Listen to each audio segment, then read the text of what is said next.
while they play the games. Here we go, Super Bowl 36. Kurt Warner with the Super Bowl record, 400-plus yards passing before. Could he outdo the Boston Tea Party? Warner to Isaac Bruce, and shades of that Belichick game plan for the New York Giants 11 years ago against the Buffalo Bills. Looked like Andre Reed getting nailed. That was Ty Law with the hit. Warner pressured and sacked by Bobby Hamilton. 3-0 Rams after one.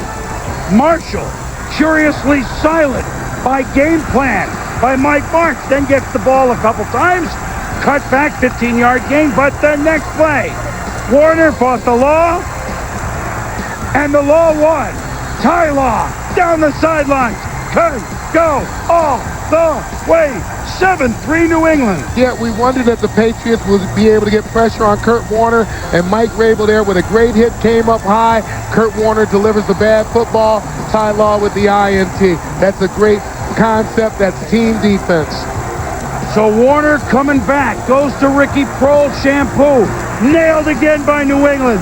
The ball bounces free, and Terrell Buckley picks up the ball.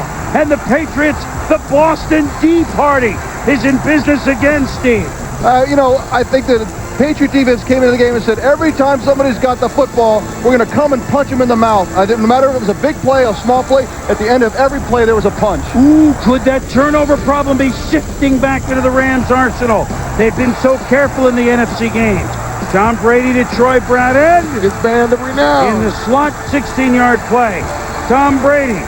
And he's going to look for the big fella who's so good in the snow, Tremaine Wiggins from East Boston. And then on the same drive, first and goal following the turnover. Brady to David Patton. What a great catch. They looked at it again, Steve, but it's 14-3. Yeah, luckily the instant replay didn't get in the way of this game too much, but I tell you what, it was a nice pump fake and that little out and up.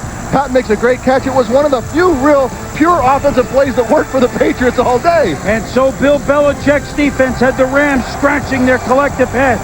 Roman Candle Pfeiffer with the pressure. It's Warner as he throws, Tom. Yeah, they wanted to punish the quarterback. They wanted to punish the wide receivers.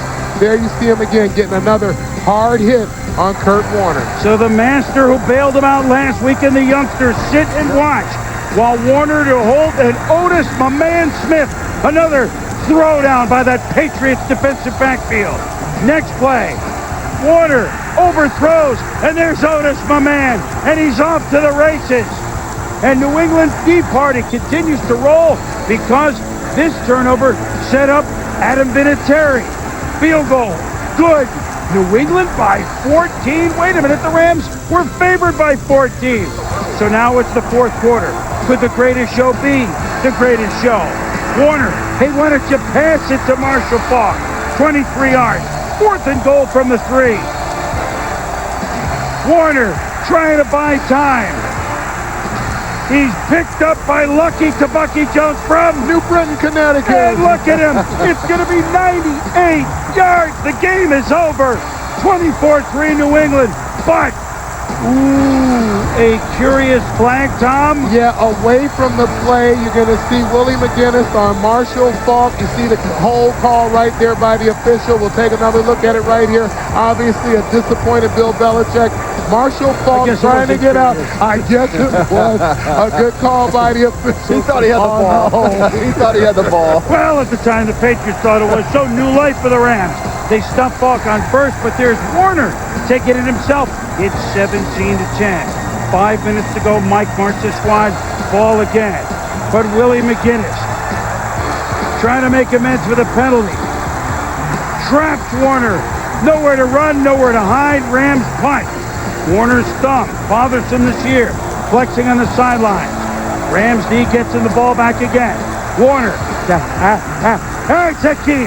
It's a gain of 19 yards. Over a minute to go. The floater to Prohl. And with 1:30 to go, we should say we're tied at 17. So the Rams, who made so many big plays, like the Super Bowl 2 years ago, have done it. So Brady in the shotgun, and all of a sudden, J.R. Redmond becomes the key offensive figure, involved with 3 great plays. Adam Vinatieri, the hero in the snow, hoping for a chance. And here's the big one. Brady to Troy Brown. Now they have a chance. Out at the 38. Brady to Jermaine Wiggins from East Boston. He's down to the 30. Vinatieri with a 48-yard attempt. We stood under the uprights, didn't we? Just a little right of center, Boomer. Perfect. He's already had the play of the year. A new snow angel in the end zone. Robert Kraft. The Patriots brain trust. Bucky Dent. Gone. Bill Buckner. Gone. Ben Dry. Gone. They're all exercised. The Patriots in the second biggest upset by points in Super Bowl history. Only Joe Namath and the Jets, 18-point dogs, topped this 14-point dog. And Vinatieri's field goal, the play of the year, ×2 against Oakland, and now here. And the New England Patriots have won it 20-17. Sal Palantonio with the hero. Congratulations, Adam. Congratulations. Unbelievable shot. Thank you. What's it feel like? I can't even describe it right now. I'm just so excited, so happy for this team. Everybody played so well today. We went out there and showed the world we're the best team out there. What can you say about shocking these people, such underdogs in this game? Hey, you know what? This team believed that we had it. We didn't think we were underdogs. We knew we had a chance to win this thing. We just proved the world that we're the best. Congratulations, awesome job. Thank you very much. Thank you, thank you. Back to you, Boomer. All right, Sal, Adam Vinatieri, and now, couple things. Tom Brady now surpasses just a couple of ordinary Joes as the youngest quarterback ever to win a Super Bowl. He's done that. One word on Adam Vinatieri. He's related to Evel Knievel. He's related to the bandmaster for George Custer. So what could happen? You know we would be calm. Now we have Tom Brady with our Andrea Kramer. Well, I felt we got to do something. We got to do something. And the important part is on the first play of a 2-minute drill, it's nice to get some yards, whether it's 5 yards or 50 yards. You want to get something. And we checked it down to JR, made a great, boldly ahead for 7 yards.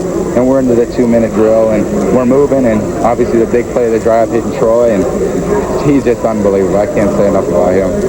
How did you make this work with Drew Bledsoe all season, and how is it almost epitomized by what he told you going out for that final drive? Yeah, I mean, he makes it easy for me. It's not about me making it easier for him. He came in and I believe me, there's no person out on that field that wants to play and do well, as much as him, because he's the ultimate team player. He's gives himself up to the team, as opposed to being one of those guys that says, well, I want this for me. He wants it for the team. And he came in last week, and he's the reason why we're playing in this game, because the way he played against Pittsburgh. And I tell you, he goes out, and I go out there, and right before that drive, and he said, Tommy, just go out and sling it, as we always say. And that's what he's been doing, and we went out and did it.